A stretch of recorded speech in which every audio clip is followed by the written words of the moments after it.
that day on September the 8th. Subsequently, she was arrested for tampering and interference with evidence.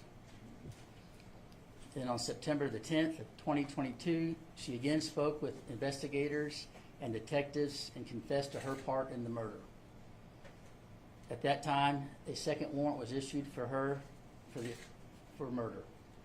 The same day, we also issued 2 more warrants for a Kevin Rivera Ortiz, age 19, Jose Garcia Martinez, his age is 20. Then on September the 20th of 2022, investigators with the county, HPD, and the Texas Rangers arrested Kevin Riviera and Joel Garcia Martinez. Both Martinez and Garcia were arrested by HPD SWAT. Martinez Garcia, he was arrested at the 4200 block of Alameda Genoa in Houston, Texas, where he was on a construction site working. Riviera Ortiz was arrested at the 6100 block of Fairdale in Houston at an apartment complex, also by SWAT. Both subjects confessed to their part of this murder of Emily, and but yet, while they did confess, the motives were not adjusting the motives because they gave different statements, but they did all 3 confess. The vehicle and murder weapon that was used in the murder were also collected at the evidence as on the day that those 2 were arrested.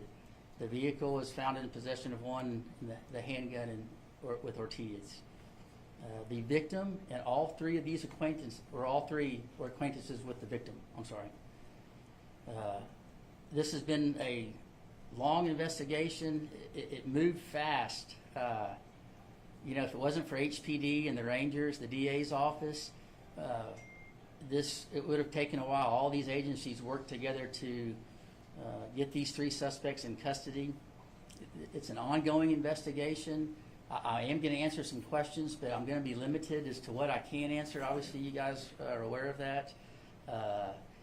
I will be the only ones answering the questions. HPD, the Rangers, and DA's office will not. So at this time, I'll answer a few questions. The 2 male suspects gave different statements as to motive. Can you tell us what those different statements are? What I will tell you is that they both confessed to killing her and being a part of it, but no, not going to go into detail. Why Liberty County? Why they dumped her over here? So the reason for that is that the suspect, Ortiz, he has family here in Liberty County, so we're guessing that's what we're saying, why here. So he's familiar with the location. She was last seen at Nico's getting into a vehicle. Can you walk us through the timetable as to how she ended up in Liberty County? Was she picked up by the suspects? How did she end up here? Yes, she was picked up by all 3 suspects at Nico's. The vehicle that she was picked up in, that is the one that we believe that was the one that was used. And then later that evening or early in the morning was brought here to Liberty County where she was murdered. Picked up voluntarily or forcibly? Voluntarily. Was she murdered here in Liberty County? She was murdered here in Liberty County. They're at County Road 3550. Was she outside of the car when she was shot? Yes, I can tell you she was outside the car. What make us say that she got murdered here in Liberty County? What make us think that she actually? Because of the confessions that they gave, the evidence that was found at the scene. Can you give us any insight onto the arrests in Houston? Were they taken into custody without incident? They were taken into custody without incident. Like I said, the SWAT team handled that. HPD. I had some investigators there as well. No incidents. All 3 of them are currently here at our jail. Was she? Priors on those? Any priors on those 3? Any of the 3? Don't have any priors on them.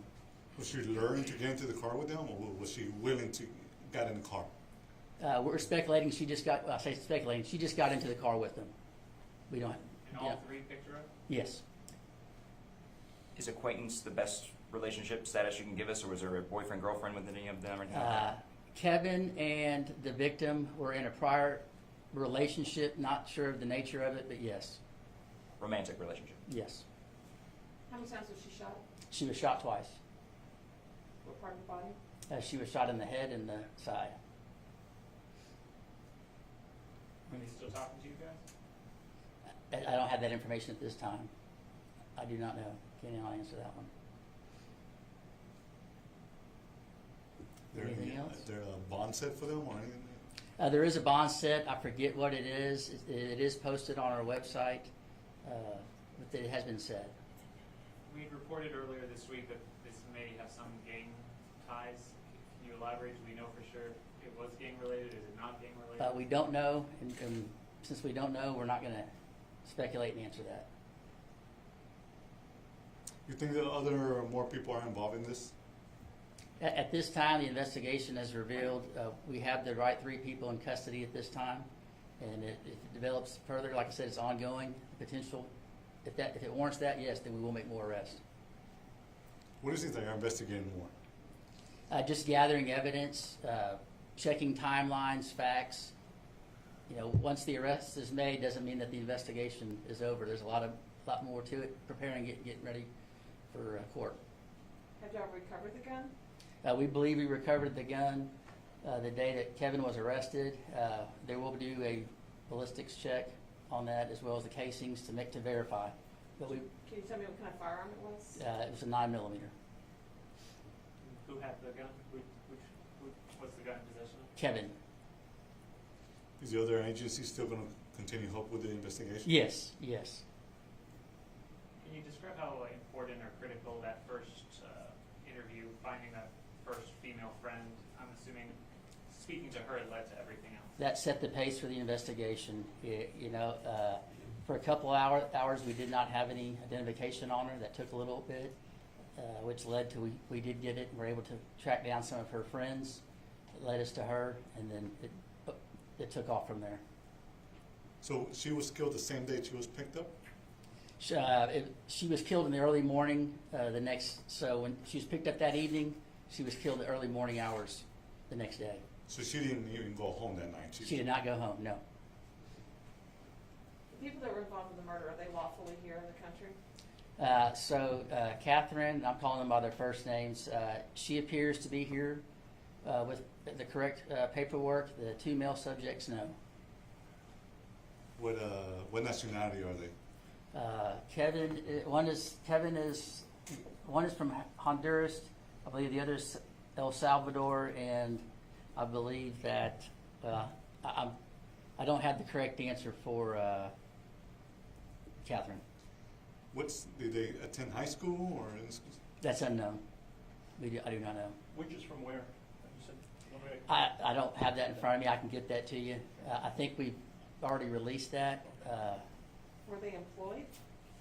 I know that Joel was employed. He was the one that was picked up first at the construction site. He was there framing a building.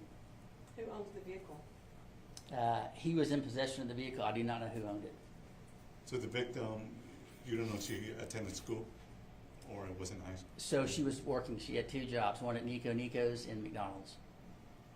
But she was not going to school? She was not going to school. Were drugs a factor at all? At this time, it doesn't appear to be. But that's all the questions. I'm going to wrap this up. I just want to stress that this wouldn't have been solved without these agencies working together. It's an unfortunate situation. We have a 16-year-old girl that's not going home to her family, and just violently murdered. But if it wasn't for these guys, these agencies working, it wouldn't have been solved. Like I said, we're still working on it, and as we get information that we feel that's newsworthy that we can release, we will do it. I know that it's been in the eyes of the news since it happened, because she was such a young victim, and the way that it was done was horrific. I mean, I'm sure a lot of us have children. Who wants to see a dead baby on the side of? It's horrific. I'm not even going to go any further into that, but you can all imagine it. So this seemed personal to them, right? The way she was killed. I'm not going to answer that, but I'm not going to answer that. So just remember to keep Emily's family in your prayers. They got a lot going on. That's all I'm going to take. Thank you.